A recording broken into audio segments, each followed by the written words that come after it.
frequently women are told it's just your age, or they're told this is just a normal process. You just have to grin and bear and get through it.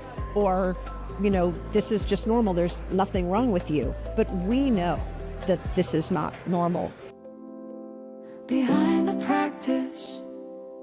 Welcome back to this week's episode of Behind the Practice. I'm Katie Brinkley, and today I'm sitting down with Dr. Deb Matthew. Thank you so much for joining me on the show today. It's great to be here. Yeah, and it's been an amazing event so far. We're here at the Boston Longevity event, and I've gotten to talk to some incredible people. And I was actually looking, when I saw that you were coming up, I was doing a little bit of research, and I was like, oh man, this is going to be a fun conversation because you have a background in traditional medicine, and you made the switch. Yeah. So talk to us about that. Yeah.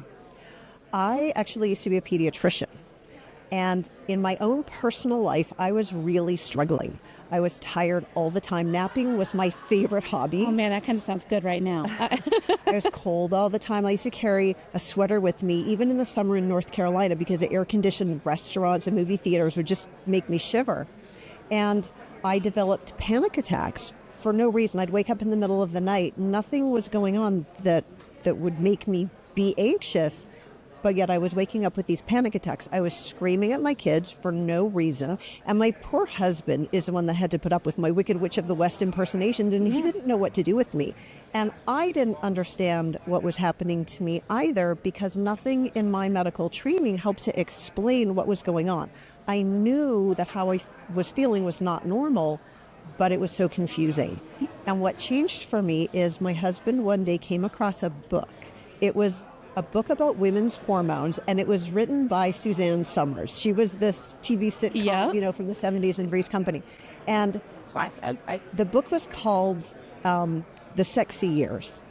And he brought this book home to me, and I was so offended, if I'm honest, because medical doctors don't want to get our information from Chrissy, from Three's Company. We want to get it not from celebrities, but I knew that what I was going through was not normal, and I knew that we had to do something. And so I read the book, and that book changed my whole life, because when I read the stories in the book about women who felt just like me, and then how much better they felt when they got their hormones balanced, it really allowed me to open my mind and to understand that my hormones were causing the problem. And once I got my hormones back in balance, I got my energy back, my kids got their mom back, my husband got his wife back, and I got my life back. But I just could not go back to the old way of practicing medicine where we just write a prescription for everything. Mm-hmm. And so I completely retired and retrained. And now for almost 20 years, I've been helping men and women get their hormones back in balance so they can feel like themselves again, get back to themselves, and love the way they feel. I love that story, because I think that a lot of times so many people just end up going to their doctor and they get written a prescription. Oh, you're depressed. Take this medication. Oh, it's anxiety. Take this medication. But you're saying that sometimes it could just be your hormones. Yes. And the thing is, this is how we were trained in medical school, right? We are listening to your symptoms, we're looking at your lab tests, and we're trying to make a diagnosis. So we're trying to label you. Is this depression? Is this anxiety? Is it constipation, high blood pressure, whatever it is? And then the next logical step that we're taught to do is to look up in our little book, what's the best pill for this or the best surgery for this? But the reality is, a lot of times those medicines are kind of just putting a Band-Aid on the symptom. They're not really getting us well, right? If you don't take your blood pressure pill today, your blood pressure will just go right back up again. So we're not really making people truly all the way well. We're kind of just doing symptom control. And the reality is, if we can get to the root cause of why you're feeling this way, then we can address that root problem and we can get you better, so that a lot of times women don't need the sleeping pill, the antidepressant, the anxiety pill, etc. So do you see it more in women in midlife, or where have you really noticed that the hormone imbalance spikes it, rears its ugly head? Yeah. Well, women can have hormone imbalances really at any age, anytime after puberty, but anytime after 35, is when we start this tippy toe towards menopause. So when I was going through my symptoms, I was in my late 30s. And when you are in your 30s, menopause is like literally the last thing that you're thinking about, right? Yeah. So it didn't even occur to me that these symptoms had anything at all to do with hormones. But the reality is, once we're in our mid-30s, our hormones are starting to shift, and we enter into this phase of life we call perimenopause, which just means, the time before menopause. And menopause is just 1 year after your last period. Yes, beginning. But perimenopause is kind of like puberty in reverse. There's no definitive starting place. It can last for 5 years, 10 years, even as long as 15 years. Oh, man. And the symptoms are not always obvious. So if women are having hot flashes, they kind of have a clue that, probably this is something to do with menopause or something to do with my hormones. Or if their periods are changing, they probably know that could have something to do with their hormones. But if you're just feeling irritable, if you're feeling more anxious, if you're not sleeping, women will wake up at 2 o'clock in the morning and they're just staring at the ceiling, running through the grocery list or all the things they need to do the next day. It's really hard to put 2 and 2 together and even realize, oh my gosh, it's my hormones. And if you don't realize, then how are you ever going to find the right solutions?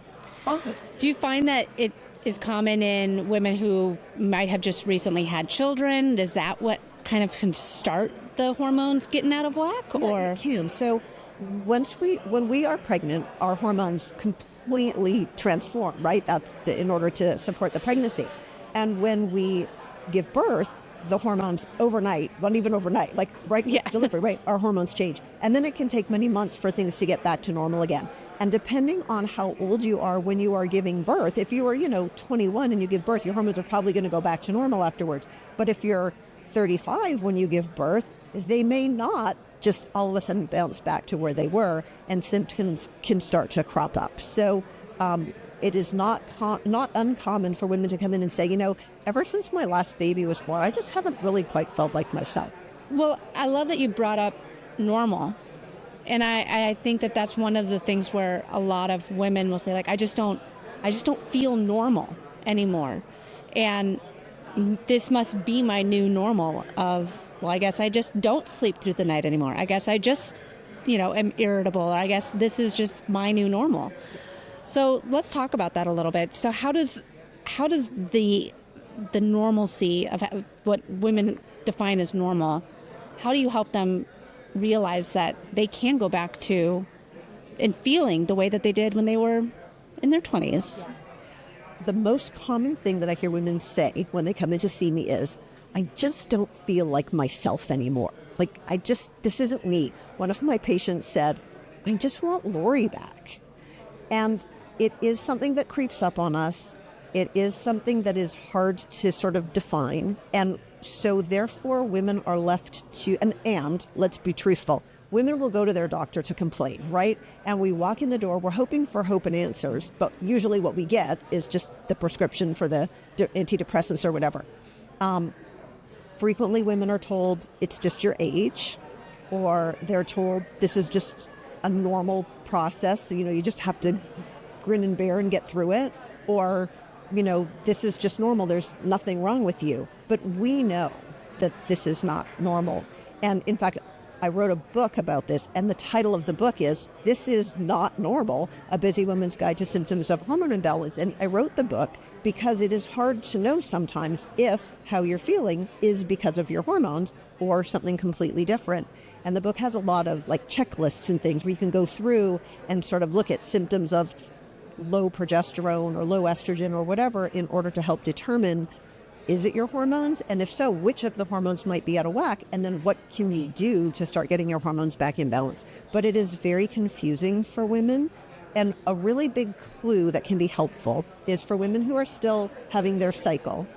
If they feel a lot worse the week before their period, and then they feel a lot better the week after their period, that's a really big clue that the symptoms are hormonally related. And what tends to happen as we're getting into this perimenopausal time in our life is PMS symptoms can get worse. They can last longer. We can have menstrual changes of any kind, heavier periods, lighter periods, closer together periods, farther apart periods. But for some women, they used to have PMS that lasted like the day before their period, and then it stretches to 3 days, and then 7 days, and then 10 days, and then 2 weeks, and then they get like 1 good week a month, and the whole rest of the time they're not feeling great. So things to watch for are poor quality of sleep, like waking up in the middle of the night. That's worse before your period and better after your period. A lot of women will have night sweats. Tends to be before your period. Those night sweats are worse. After your period, they often melt away. So if you notice anything that's worse before your period and better after your period is probably hormonally related.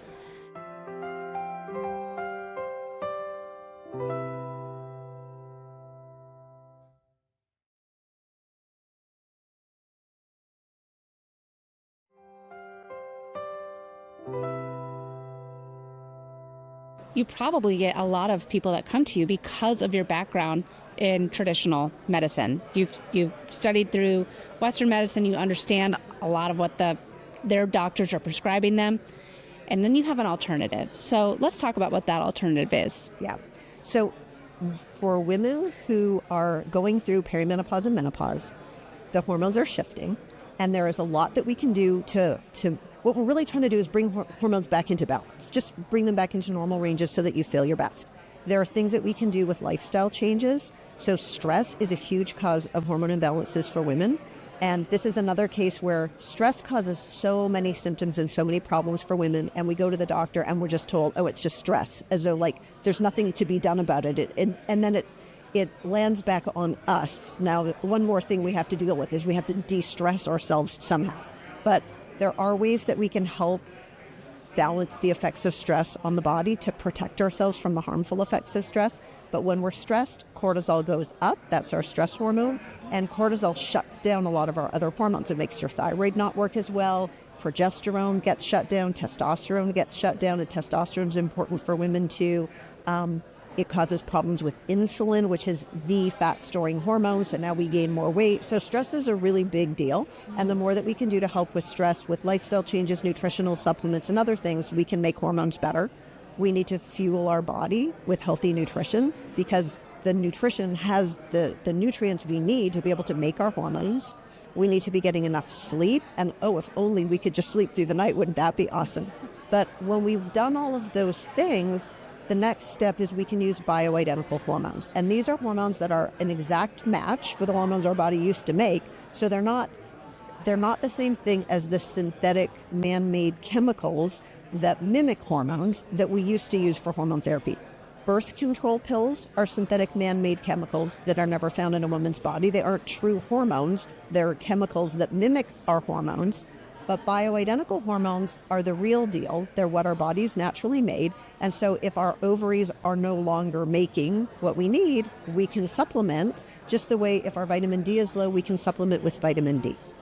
Why that? So I think of hormone therapy as something that is really important for how we feel.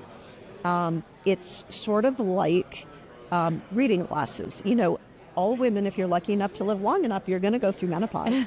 But for most of us, when we kind of cross 40, our vision changes. And now we have to hold the paper a little farther away to be able to read it. And you go to the eye doctor, and the eye doctor says, yes, this is a normal part of aging, but here's your reading glasses so that you can keep reading and be a productive member of society. We don't say, yes, this is a normal part of aging. Sorry, can't read anymore. I guess you just got to retire and rock on a rocking chair. So hormone therapy is kind of the same way. And there's more education and more awareness happening around menopause.